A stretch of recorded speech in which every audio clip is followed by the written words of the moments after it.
Friends, in this video we will talk about M.N. Srinivas and his book Social Change in Modern India. M.N. Srinivas means Mysore Narasimhachari Srinivas was the Indian sociologist. He is mostly known for his work on caste and caste system, social stratification, Sanskritization and westernization in southern India. And the concept of dominant caste, the famous book of M.N. Srinivas are Religion and Society among the Kurk in 1952, Social Change in Modernization, Social Change in Modern India in 1966, Remembered Village in 1976, India's Village in 1987, The Dominant Caste and Other Essays in 1987. The list of his book is not ended, but we talk about the book Social Change in Modern India in this video today only. Friends, at the outset of this talk, we will introduce the physical part of this book. The book Social Change in Modern India is,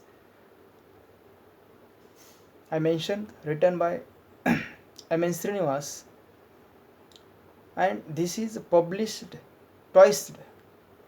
This book published twice. The first time it published in University of California Press and Los Angeles in 1966, and again in 1972 published by Orient Longman, Bombay, Calcutta, Madras and New Delhi.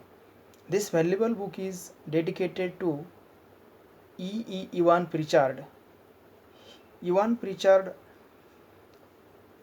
was a professor and colleague of M.N. Srinivas in Oxford University, as well as he is well-known sociologist.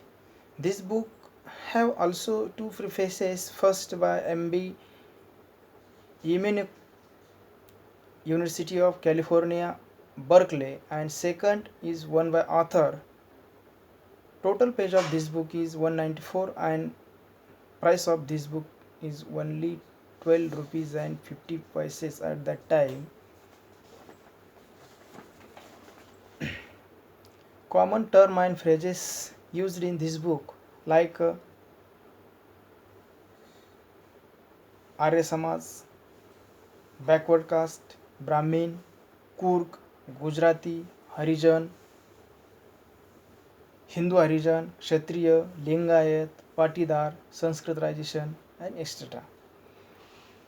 If we go chapter wise, we find it that this book is divided into 5 chapters, and each and every chapter is also divided in various segments.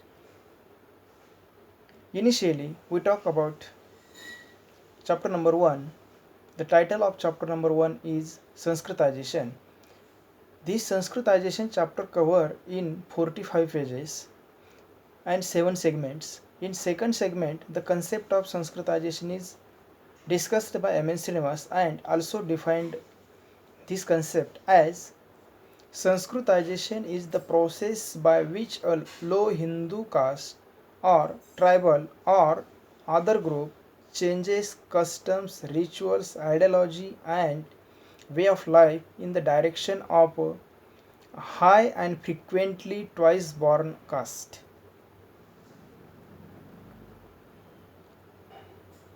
Such changes are followed by a claim to a higher position in the caste hierarchy than that traditionally concerned to the claimant caste by the local community. The claim is usually made over a period of time, in a fact a generation or two before the arrival is concerned. He has given so many examples in this regard, such as Harijan, Smith, Okalinga, Kurubas, and etc. This chapter number 2, chapter number 2 is related to the concept of westernization and it covers page number 46 to 88 means the total pages of this chapter is 43. This chapter is divided into 9 segments. It is very hard to describe all 9 segments in detail, but the few important points I like to mention here. M.N. Srinivas used the concept westernization to characterize the changes that changes brought about in India, Indian society and culture as a result of over 150 years of British rule. And the term some changes occurring at different level, institutions, ideology, value, as well as the concept of industrialization and westernization. Those are related to social change and modernization in India. Now, chapter number 3. Chapter number 3 is some experiences of caste mobility. In this chapter, M.N. Srinivas explained the some experiences of caste mobility. This chapter having page number 89 to 117. After this process of modernization, industrialization, urbanization, and as well as Sanskritization, caste association comes into existence in a different part of the country, and each association had its aim. The importance of the social and economic standing of its caste. For example, Teli caste of eastern India, the distilleries of Orissas, the Naniyas of Uttar Pradesh, the Kolis of coastal Gujarat, etc. and etc. Another important concept in sociology, that is secularization. The concept of secularization is very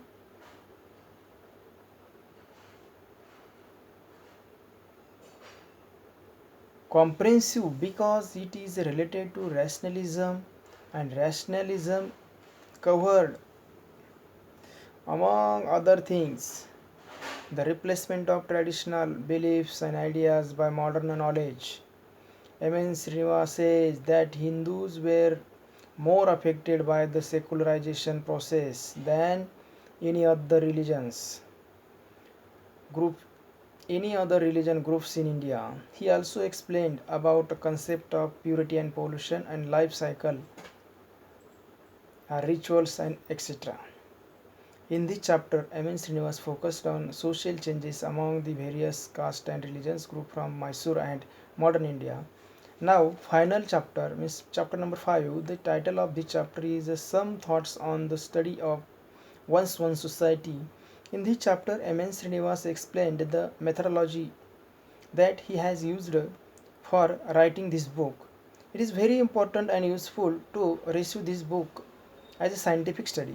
When any researcher did the study of one society or doing the study of one society, he must follow the rules of methodology of sociology, and this is a best example of this type of study. Finally, we conclude about M.N. Srinivas and his work. In 20th century, M.N. Srinivas was a famous sociologist, no doubt about it. M.N. Srinivas coined very important and milestone concept in sociology like socialization, modernization, westernization, secularization, Sanskritization, and dominant caste. His idea and interpretation about society was really unique.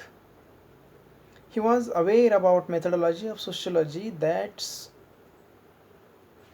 makes his work prove as scientific and followed by all sociologists, researcher and scholar as a reference work. Finally, in a few words, his work and contribution may be described as immortal contribution in a social world.